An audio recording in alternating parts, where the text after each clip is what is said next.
तो हम अपना चैप्टर फर्स्ट का थर्ड मोस्ट इम्पॉर्टेंट क्वेश्चन देखने जा रहे हैं। ये क्वेश्चन जैसा आप देख रहे हैं कह रहा है एक्सप्लेन, हमें बताना है विस्तार से कि वाई ऐसा क्यों होता है कि 7 × 11 × 13 + 3, मतलब कि आगे वाली फर्स्ट 3 डिजिट का प्रोडक्ट और लास्ट डिजिट का एड, एंड 7 × 6 × 5 × 4 × 3 × 2 × 1 + 5 कि इन सब का मल्टीप्लिकेशन +5 आर कंपोजिट नंबर। ये सब कंपोजिट नंबर हैं, ऐसा क्यों है ये हमें एक्सप्लेन करना है।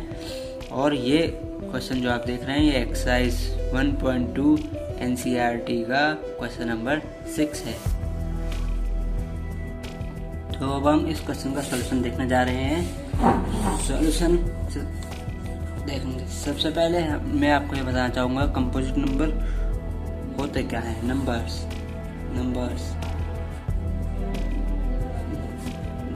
के 2 कैटेगरी होती है जैसा कि आप जानते हैं। एक होते हैं प्राइम नंबर,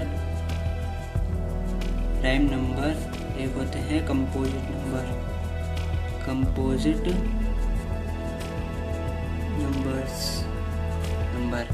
तो प्राइम नंबर कौन से होते हैं? प्राइम नंबर वो नंबर होते हैं जो कि सिर्फ अपने आप से और 1 से डिवाइडेड होते हैं।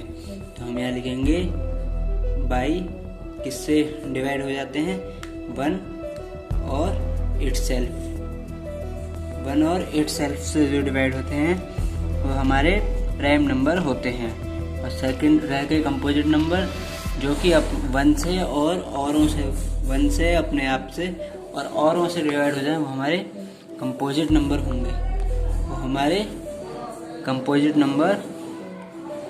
अब हम सबसे पहले देखते हैं कि हमारे वो फर्स्ट नंबर क्या है। It can be observe that, सबसे पहले हम लिखेंगे it can be observe that. हमने क्या ऑब्जर्व करा है कि हमारे पास क्या नंबर है? फर्स्ट नंबर है हमारे पास 7 × 11 × 13 + 13। तो ये जो नंबर है, अब हम इसके कॉमन देखते हैं। अब हम इसमें से क्या कॉमन ले सकते हैं? अब हम इसमें से जैसा कि आप देख रहे हैं 13 कॉमन है, तो 13 कॉमन लिया तो 7 × 11 × 1, क्योंकि यहाँ से 13 बाहर आ गया और यहाँ 13 नहीं था तो यहाँ 1 हो गया। अब इसके बाद हम क्या कर सकते हैं? इस अंदर वाले की इसकी मल्टीप्लाई इसमें और फिर इसको ऐड कर सकते हैं। तो फिर ये हमारा जो नंबर निकल के आएगा वो हो जाएगा 13 × 77 हो गया इसका, 1 जोड़ के 78 + 1। तो फिर ये हमारा क्या हो गया? ये हो गया 13 × 78। जैसा कि हम जानते हैं कि 78 वो 13/6 जो होता है, तो मतलब कि ये होगा 13 इसको हम लिखेंगे 13 × 6। तो फिर ये जो नंबर है हमारा ये है। जैसा कि हम देख रहे हैं डेफिनेशन में हमने क्या लिखा था कि प्राइम नंबर होते हैं जो कि 1 और अपने आप से डिवाइड होते हैं, लेकिन यहाँ ये 13 से डिवाइड है। चलो ये एक इसका मान लेते हैं अपना नंबर है, तो एक इसकी 6 से भी डिवाइड है। तो फिर द एक्सप्रेशन हम यहाँ लिखेंगे द एक्सप्रेशन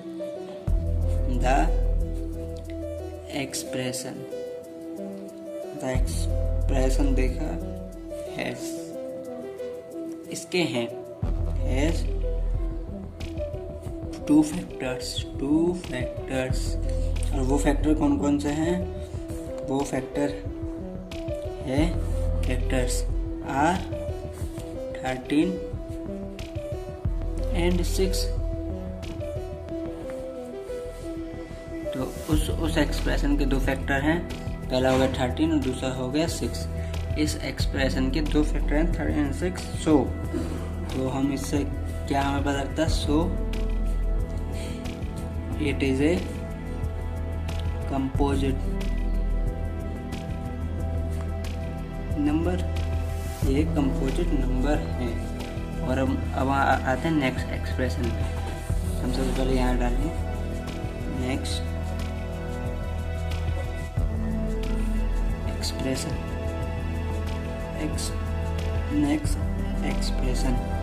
जो हमारे पास नेक्स्ट एक्सप्रेशन है हमारे पास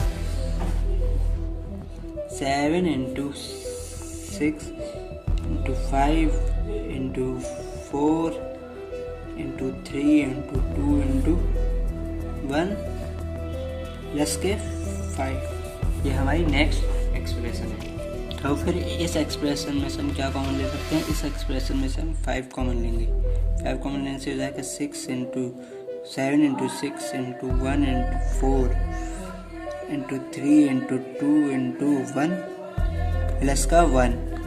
तो फिर यहाँ हमने 5 कॉमन ले लिया, इसलिए यहाँ का 5 1 हो गया और यहाँ 1 था जो कि 1 हो गया, यहाँ 5 था वो 1 हो गया। इसके बाद हम क्या काम करेंगे? हम करेंगे इस सब के अंदर जो न्यूमेरिकल वैल्यू हैं उनकी मल्टीप्लिकेशन करेंगे। जैसे 7 into 6 7 6 या 42, 4 3 या 12, 12 into 2 24, 24 into 42, 24 into 42 होता है 1008,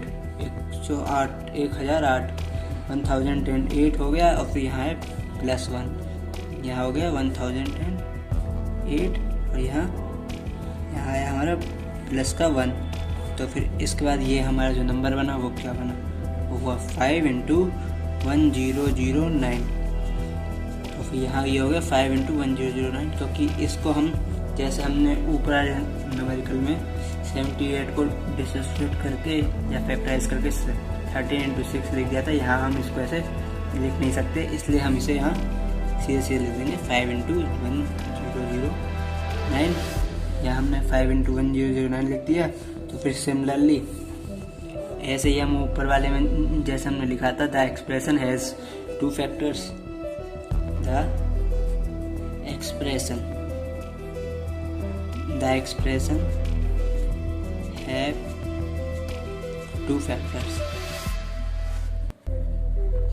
2 फैक्टर्स, कौन से?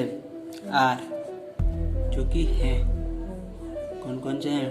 2 फैक्टर इसके, इसके 2 फैक्टर हो गए 5 and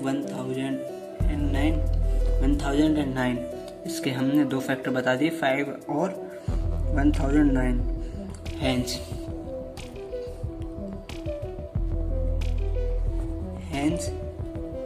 it is a composite number।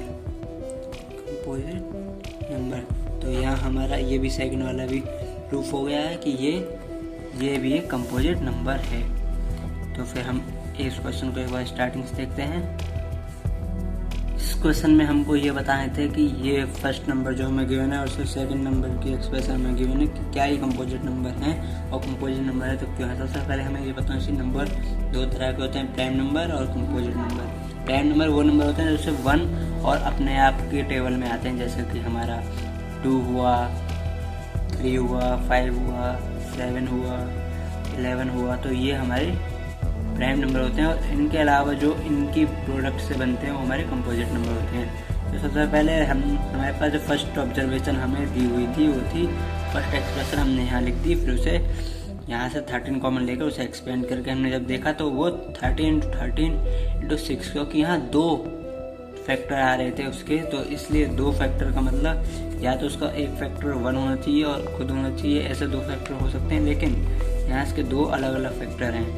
एक तरह से हम यहाँ 1 को डायरेक्ट लिखना तो यहाँ इसके 3 फैक्टर हो जाएंगे, तो यहाँ 2 फैक्टर होने की वजह से ये एक कंपोजिट नंबर हो गया। फिर नेक्स्ट एक्सप्रेशन हमको जो गिवन थी हमने उसे लिखा, उसमें से 5 कॉमन लेके देखा, फिर लास्ट में सेम रिजल्ट आ रहा है कि इसके भी 2 फैक्टर हैं और 2 फैक्टर होने की वजह से ये भी हमारा कंपोजिट नंबर हो गया है।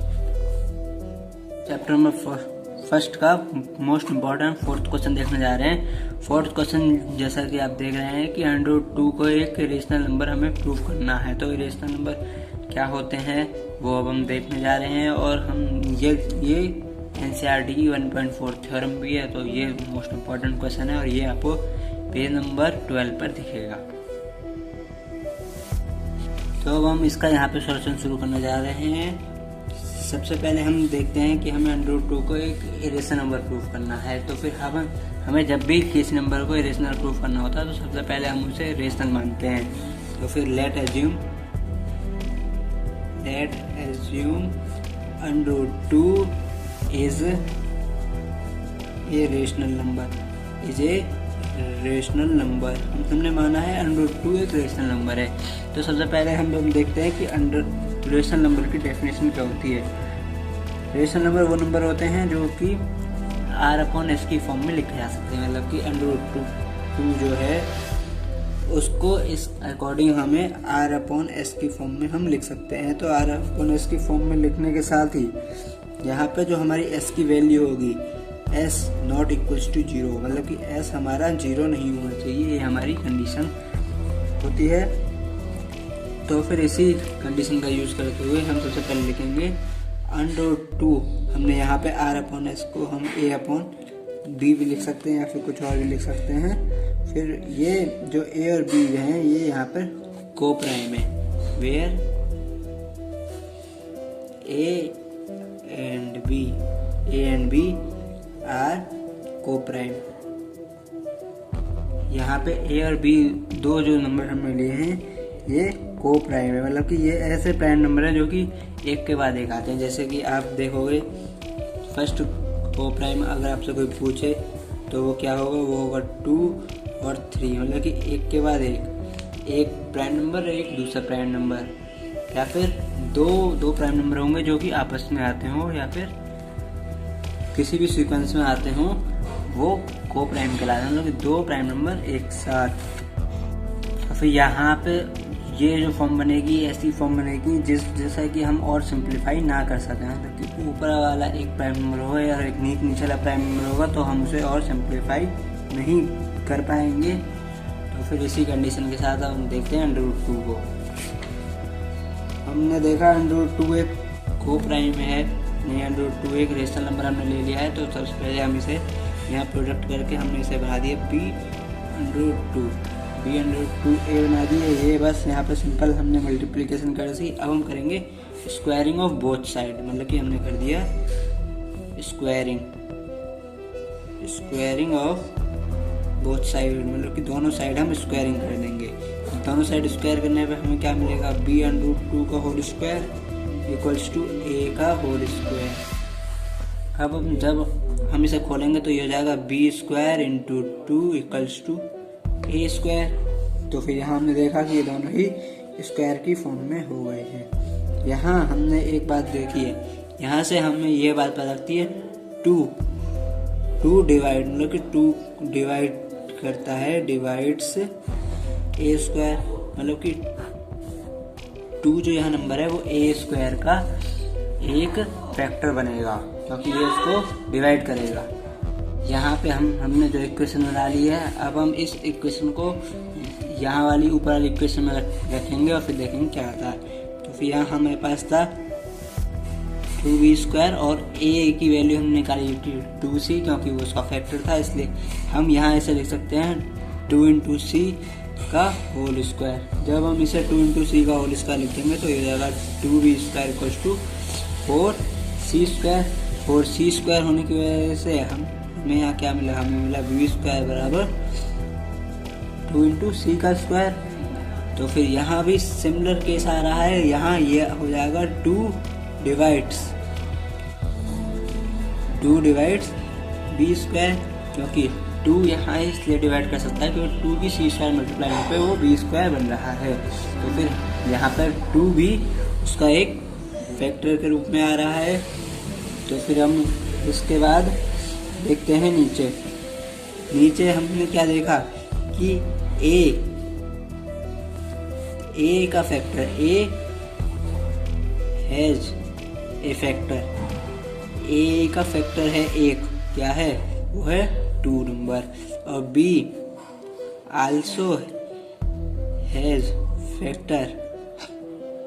फैक्टर के रूप में ये भी 2 को रख रहा है। तो फिर A एंड B सो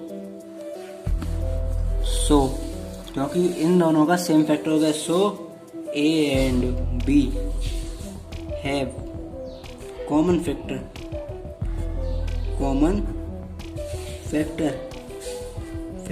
2। तो फिर A और B का कॉमन फैक्टर क्या बना, A और B का कॉमन फैक्टर बना हमारा 2।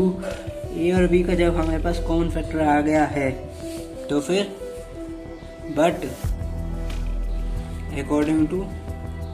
according to rational number, according to rational number, A and B